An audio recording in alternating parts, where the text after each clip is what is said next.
Bulletin का आगाज बड़ी खबर से करेंगे। आपको बता दें, लद्दाख के चीफ सेक्रेटरी आशीष कुंद्रा ने ऐलान किया है कि जमीनी इंतजामिया को मजबूत बनाने के लिए 17 नए तहसीलों में तहसीलदारों की तैनाती कर दी गई है। साथ ही पीएचई, फ्लड कंट्रोल, पीडब्ल्यूडी और पीएमजीएसवाई के नए डिविजन्स भी कायम किए गए हैं ताकि दूर दराज इलाकों में रहने वाले लोगों को सरकारी सहूलियात उनके करीब ही मिल सके और तरक्की की रफ्तार तेज हो। यूटी बनने के बाद अब तक 4,511 सरकारी ओहदों पर भर्ती मुकम्मल की जा चुकी है, जबकि 684 ओहदों पर भर्ती का अमल जारी है। स्कूल एजुकेशन डिपार्टमेंट में 262 टीचिंग पोस्ट और यूनिवर्सिटी ऑफ लद्दाख में 47 फैकल्टी ओहदों पर जल्द भर्ती का इश्तेहार जारी होगा। वहीं पुलिस भर्ती का अमल भी तेजी से आगे बढ़ रहा है। चीफ सेक्रेटरी ने कहा कि लद्दाख की जमीन, तहजीब और पहचान के तहफ़्फ़ुज़ को लेकर मुख्तलिफ मजहबी और सिविल सोसाइटी तंजीमों के साथ कई दौर की बातचीत और हुई है। उन्होंने बताया कि सभी 7 नए जिलों तक LAHDC कानून के फायदे पहुंचाने के लिए कानूनी ढांचा तैयार किया जा रहा है। उन्होंने दोहराया कि इंतजामिया, शफाफ हुकूमत, रोजगार विकेंद्रीकरण और सरहदी इलाकों तक तरक्की पहुंचाने के अपने एजेंडे पर पूरी तरह कायम है। और आजकल जो हिज होलीनेस दलाई लामा यहाँ पे पधारे हैं और तमाम लोग वहाँ जाके दर्शन भी कर रहे हैं और मुझे पता चला कि बहुत से युवा लोग वहाँ जाकर के दलाई लामा जी के दर्शन कर रहे हैं और अपनी अपनी बात रख रहे हैं खुल के। और कैसे अच्छी बात है कि जो युवा पीढ़ी है वो भी अपनी संस्कृति से पूरी तरह से जुड़ी है। तफसीलात के लिए हमारे साथ हमारे नुमाइंदे जिगमीत जुड़ चुके हैं लेस से। जी जिगमीत, क्या कुछ अपडेट है इस हवाले से? लद्दाख के चीफ सेक्रेटरी आशीष कुंद्रा ने ऐलान किया है कि जमीनी इंतजामिया को मजबूत बनाया जाएगा। क्या कुछ तफसील है इस हवाले से, बताइए।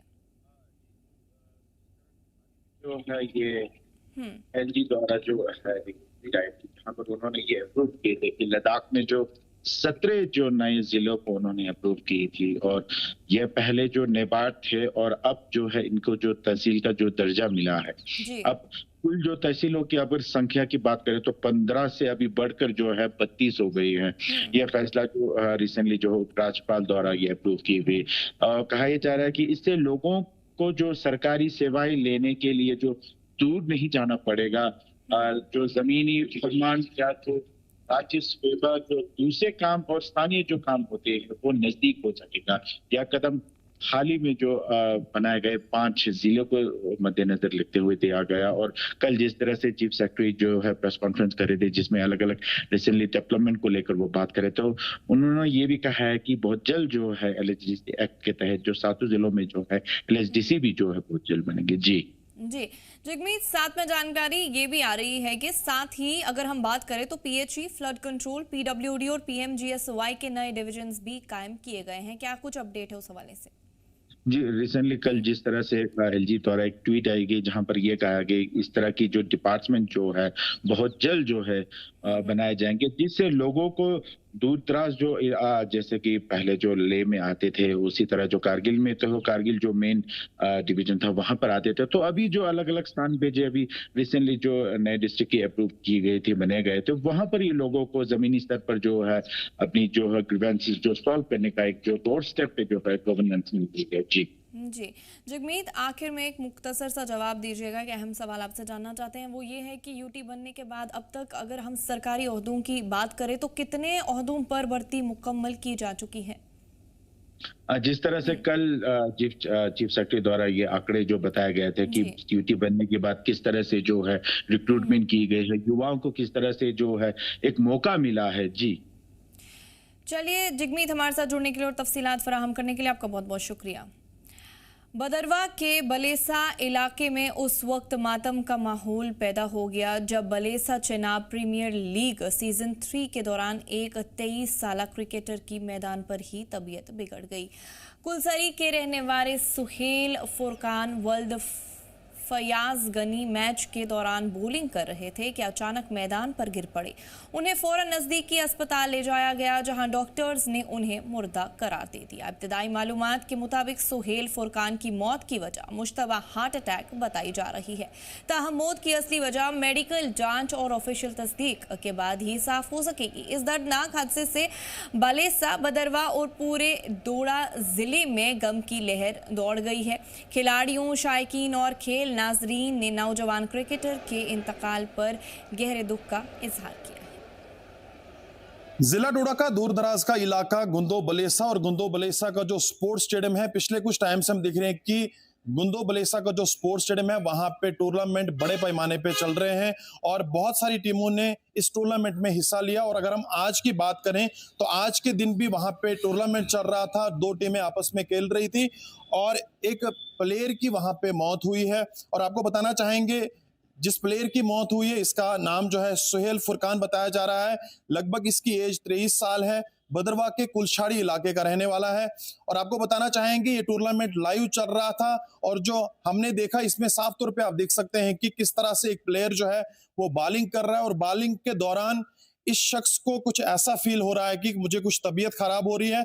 और काफी देर तक जितने भी प्लेयर्स खेल रहे थे वो सारे वहां पे इकट्ठा हो जाते हैं, कोशिश कर रहे हैं इसको हॉस्पिटल लेने की। और जब हॉस्पिटल इस फुरकान जो नामी ये शख्स जिसकी मौत हुई है इसको हॉस्पिटल जब पहुंचाया, नजदीकी हॉस्पिटल, और वहां पे डॉक्टर्स ने ये साफ तौर पर बताया कि ये शख्स जो है ग्राउंड में ही इसकी मौत हुई है, यानी कि ब्रॉड डेड इसको डिक्लेयर किया गया।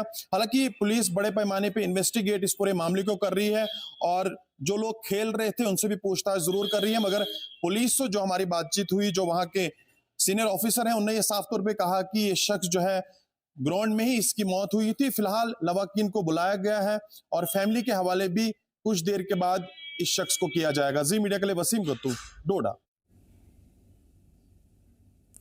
डोडा शहर में ट्रैफिक जाम की परेशानी लगातार संगीन होती जा रही है। खासतौर पर दफ्तर और स्कूल के वक्त शहर की सड़कों पर लंबा जाम लगने से आम लोगों को रोजाना भारी परेशानी का सामना करना पड़ रहा है। स्कूली बच्चे, मुलाजमीन, ताजिर और मुसाफिर घंटों जाम में फंसे रहते हैं, जबकि सुबह और शाम के पीक आवर्स में हालत और भी बदतर हो जाती है। लोगों के मुताबिक सड़कों के किनारे गैर कानूनी पार्किंग और बेतरतीब गाड़ियों की आमदोरफ्त ट्रैफिक जाम की सबसे बड़ी वजह है। इससे सड़कें तंग हो जाती हैं और हर रोज ट्रैफिक की रफ्तार थम जाती है। लोगों ने तशवीश का इजहार किया है कि कई बार एम्बुलेंस और दूसरी इमरजेंसी गाड़ियां भी जाम में फंस जाती है, जिससे मरीजों की जान तक खतरे में पड़ जाती है। लोगों ने जिला इंतजामिया और ट्रैफिक पुलिस से गैरकानूनी पार्किंग के खिलाफ सख्त कार्रवाई, ट्रैफिक रूल्स को बेहतर बनाने, पार्किंग सहूलियात को बेहतर करने और अहम सड़कों की तौसी के साथ एक मुकम्मल ट्रैफिक मैनेजमेंट प्लान नाफिज करने का मुतालबा किया है। उनका कहना है कि गाड़ियों की बढ़ती तादाद को देखते हुए फौरी कदम उठाना बेहद जरूरी है ताकि डोडा शहर को रोजाना के ट्रैफिक जाम से राहत मिल सके। जिला डोडा के अंदर जिस तरह से ट्रैफिक निजाम न दुरुस्त होने की वजह से आवाम काफी ज्यादा सफर होती हुई नजर आ रही है और आज से पहले भी कई सारी बार यहाँ की आवाम सामने आई, इंतजामिया के पास गई और खास करके बताया गया कि जो रास्तों पे ट्रैफिक जैम रहता है उससे कहीं ना कहीं लोग काफी ज्यादा परेशान हैं, निराश हैं। क्योंकि मैं बताना चाहूंगा खास करके जो जीएमसी के लिए रास्ता जाता है, नगरीय इलाके के लिए जो रास्ता जाता है, अक्सर इन रास्तों पे ट्रैफिक जैम होता है, आवाम काफी ज्यादा सफर हो रही है। आज एक बार फिर से यहाँ के लोग मीडिया के सामने आए, बातचीत करना चाहते हैं। थोड़ा सा नाम अपना बताइएगा। और जिस तरह से हम देख रहे हैं कि डोडा शहर के अंदर लगातार ट्रैफिक जैम लगता हुआ नजर आ रहा है, आवाम सफर हो रही, कितना ज्यादा परेशान लोग हैं? मेरा नाम फयाज अहमद मागरे है। देखिए, ये बर्निंग इशू है डोडा सिटी का, क्योंकि यहाँ भरत रोड से लेके नगरी से लेके ये जितने भी एरियाज़ हैं, क्योंकि आप देखिए मेडिकल कॉलेज भी यहाँ पे है, आईटीआई भी है, डिग्री कॉलेज भी है, लेकिन आप देखिए कि ट्रैफिक के जाम होने की वजह से हमारे यहाँ लोग जो है बहुत परेशान हो रहे हैं। क्योंकि ये डोडा सिटी जो है ये ताज है हमारा। आप देखिए कि इर्द गिर्द जो इसके गांव हैं, कोई भी किसी भी चीज़ के रिलेटेड कोई भी काम हो लोगों को, वो डोडा सिटी आते हैं। चाहे हॉस्पिटल जाना हो, चाहे मार्केट से सामान लेना हो, या डिफरेंट कोई काम ऑफिस में हो लोगों को। लेकिन ट्रैफिक का निज़ाम जो है ये सिटी के अंदर जो है इसकी बहुत बड़ी प्रॉब्लम हो रही है और हमें हमने भी देखा आज कि हमें ट्रैफिक का कोई कर्मचारी भी नहीं दिखा रोड पे। यहाँ के लोग कह रहे हैं कि जब वीआईपी कोई मोमेंट होती है तो तब पूरे रास्ते जो है वो ओपन होते हैं, कहीं पे भी ट्रैफिक जैम नहीं होता है, साफ सुथरे रास्ते होते हैं। आगे पीछे ऐसा क्यों नहीं होता? देखिए करना चाहिए इनको, इस पे इनको काम करना चाहिए। और ट्रैफिक के कर्मचारियों को आगे पीछे जब वीआईपी लोग आते हैं या कोई डिफरेंट जम्मू से आते हैं या कश्मीर से आते हैं, उस टाइम पुलिस जो हमारी है वो अलर्ट रहती है। हम चाहते हैं कि बाकी जो दिन है उन दिनों में भी हमारी पुलिस बहुत अच्छी पुलिस है, काबिल पुलिस है, ऐसी बात नहीं है, लेकिन पुलिस को भी सोचना चाहिए क्योंकि ट्रैफिक की एम्बुलेंसेस फंसी रहती हैं। अक्सर जब फायर सर्विस का अमला कहीं जाने की कोशिश करेगा उनको काफी ज्यादा सफर होना पड़ता है, और खास करके जो मेडिकल कॉलेज के लिए जो रास्ता जाता है उस रास्ते पे अक्सर ट्रैफिक मैस रहता है। इंतजामिया को क्या राय देना चाहेंगे, क्या उनको करने की जरूरत है? देखिए, सबसे पहले जो इन्होंने यहाँ पे ये पार्किंग बना रहे हैं, बहुत बड़ी पार्किंग बना रहे हैं, इनको फास्ट ट्रैक पे काम करना चाहिए इस पे, और इमिडिएटली इसको खोलना चाहिए क्योंकि इस चीज से भी सिटी के अंदर जो है ट्रैफिक जो जैम रहता है उसमें कमी आ सकती है। लेकिन कहीं ना कहीं ये सिटी भी हमारी बहुत कंजेस्टेड है, और हमने इनको पहले भी सजेस्ट किया था कि आप यहाँ नालवा के पास एक रोड बना दीजिए आप, क्योंकि जो ट्रक टिपर यहाँ किसी ने जम्मू जाना हो, किसी ने डायरेक्ट जम्मू जाना हो, वहाँ से जाएंगे और डायरेक्ट जम्मू चले जाएंगे। और इनको कोई अल्टरनेटिव रोड्स बनाने चाहिए यहाँ पे, क्योंकि सिटी के अंदर जब आपके पास कोई अल्टरनेटिव रोड हमारे पास नहीं है, जिस चीज़ से सिटी में जाम हो जाता है, और उस चीज़ से हमारे लोग जो हैं यहाँ बहुत परेशान हो रहे हैं, क्योंकि कोई बीमार होता है, किसी को डिलीवरी केस होता है, किसी को दफ्तर जाना होता है, तो ट्रैफिक के जाम की वजह से यहाँ के लोग जो हैं बहुत परेशान हैं। जी, अगर हम ट्रैफिक पुलिस की बात करें तो उनके पास हम देख रहे हैं कि मैन पावर कम है। क्या उनको मैन पावर बढ़ानी चाहिए? उनके हायर अथॉरिटीज तक ये बात अगर पहुंचेगी तो कोई बीच का रास्ता उनको भी ढूंढना चाहिए। देखिए, जहाँ तक हम देख रहे हैं कि मैन पावर की कमी तो हर डिपार्टमेंट में है, क्योंकि हम देखें कि काफ़ी साल से रिक्रूटमेंट का प्रोसेस जो है वो स्टार्ट नहीं हुआ, तो इसलिए हम यहाँ के गवर्नमेंट से भी अपील करते हैं कि रिक्रूटमेंट का प्रोसेस जो है आप स्टार्ट करिए, क्योंकि ये जो ट्रैफिक का सिस्टम जो है ये लोगों से जुड़ा हुआ है, क्योंकि हॉस्पिटल्स हैं और भी बहुत सारे काम लोगों को होते हैं, तो अगर रास्ते क्लियर नहीं होंगे तो किसी की जान जा सकती है, कोई भी अफसर हो वो टाइम पे दफ्तर नहीं पहुंच सकता है, और जिस वजह से हमारे लोग जो हैं, चाहे सीनियर सिटीजन है, चाहे यहाँ के सिटीजन है, चाहे स्टूडेंट्स हैं, चाहे पेशेंट्स हैं, वो जनाब उस चीज़ से परेशान हो जाते हैं। चलिए, साफ तौर पे देखा, लोग कह रहे हैं कि सिस्टम पे लोग सवाल उठा रहे हैं। डोडा शहर के अंदर लगातार इस तरह की तस्वीरें, इस तरह के हालात हमें देखने को मिल रहे हैं। अक्सर ये जो रोड्स आप देख रहे हैं मेरे ठीक पीछे, चाहे नगरी का इलाका हो या भरत रोड का एरिया हो, ट्रैफिक मैस यहाँ पे देखने को मिलता है। सुबह से ही ट्रैफिक जैम लगता है, और ट्रैफिक पुलिस से यहाँ के लोग गुजारिश कर रहे हैं, खास करके मोटर व्हीकल डिपार्टमेंट हो, पुलिस हो, उनको जमीनी सतह पे काम करने की काफी ज्यादा जरूरत है, मैन पावर बढ़ाने की काफी ज्यादा जरूरत है। मेडिकल इमरजेंसीज जिन लोगों को होती हैं वो लोग काफी ज्यादा सफर होते हैं, तो जरूर इंतजामिया इस पे देखेगी और खास करके कोई बीच का रास्ता निकालेगी जिससे लोग राहत की सांस ले। मीडिया के लिए वसीम दोस्ती, डोडा। सांबा के बेला इलाके में जिला इंतजामिया ने सख्त सिक्योरिटी के दरमियान बड़े पैमाने पर एंटी इंक्रोचमेंट ड्राइव चलाते हुए सरकारी जमीन पर किए गए गैर कानूनी कब्जों के खिलाफ सख्त कार्रवाई की। इस दौरान बुलडोजर चलाकर सरकारी जमीन पर बनी एक गैर कानूनी तामीर को मुनहदिम कर दिया गया। इंतजामिया के मुताबिक बेला मनोहर के रहने वाले राज मोहम्मद वल्द सैफ अली ने मुबैना तौर पर सरकारी जमीन पर गैर कानूनी कब्जा करके मकान बना लिया था। एंटी इंक्रोचमेंट मुहिम के तहत इस कब्जे को हटा दिया गया। अफसरान ने बताया कि मुतल्लिक शख्स के खिलाफ नशा तस्करी समेत कई मुजरिमाना मुकदमा दर्ज हैं और वो काफी अरसे से पुलिस और इंतजामिया की रडार पर था। जिला इंतजामिया ने कहा कि जम्मू कश्मीर को नशा मुक्त बनाने की मुहिम के तहत ये कार्रवाई की गई है। साथ ही वाज़ेह किया गया कि सरकारी जमीन पर गैर कानूनी कब्जा करने वालों और कानून की खिलाफवर्जी करने वालों के खिलाफ इसी तरह की सख्त कार्रवाई आइंदा भी जारी रहेगी।